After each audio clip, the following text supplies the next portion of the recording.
प्रधानमंत्री का प्लान क्या है? मोदी चाहते हैं कि वंदे भारत की रफ्तार की तरह बीजेपी की सक्सेस की रफ्तार भी बनी रहे और इसीलिए मोदी वंदे भारत वाले फार्मूले पर बहुत सीरियस है। लेकिन मोदी के विरोधी भी चुप नहीं बैठे हैं। मोदी हरी झंडी दिखा रहे हैं तो विरोधी लाल झंडी लेकर अभी से खड़े हैं, जिसमें एक नाम बंगाल की मुख्यमंत्री ममता बनर्जी का भी है, जिनकी पार्टी के नेता डेरेक ओब्रायन ने मोदी को हराने वाला फार्मूला मार्केट में लॉन्च कर दिया है। डेरेक ओब्रायन ने बताया है कि इस फार्मूले का रिजल्ट 100% पॉजिटिव है, लेकिन ये फार्मूला काम तभी करेगा जब पूरा विपक्ष इस फार्मूले के हिसाब से चलेगा।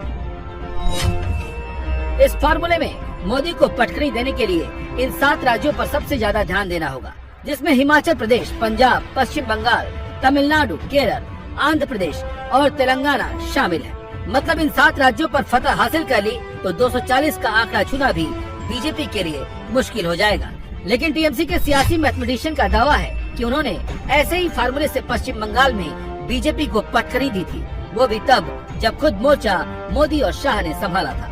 बंगाल की जीत में लोकल मुद्दों पर ध्यान रखा गया, वोटर से किए वादों को पूरा करके और केंद्र की नीतियों के नुकसान को सही तरीके से पेश करके बीजेपी की चुनावी मशीन को रोका जा सकता है। 2019 के लोकसभा चुनाव में पश्चिम बंगाल की 42 में से बीजेपी ने 18 सीटों पर जीत हासिल की थी और इसी फार्मूले का इस्तेमाल अगर सही से हुआ तो 2024 में बीजेपी के लिए बंगाल से आधा दर्जन सीटें भी जीतना मुश्किल हो जाएगा और बीजेपी के लिए 12 सीटों का लॉस होगा और विपक्ष के लिए 12 सीटों का फायदा।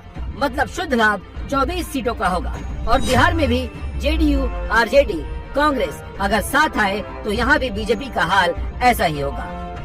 दीदी के रणनीतिकार ने ये भी विपक्ष को बताया है कि कोई जरूरत नहीं है मोदी के खिलाफ आपको नेशनल लेवल पर किसी चेहरे की, इसके लिए आपको अलग अलग स्टेट में एक रणनीतिक साझेदारी बनाने की जरूरत होगी और 2024 में ये मैसेज तब जाएगा जब कांग्रेस बीजेपी के किले कर्नाटक को ढहा देगी। अब ये होगा कैसे, इसके बारे में भी फार्मूले में बताया गया है।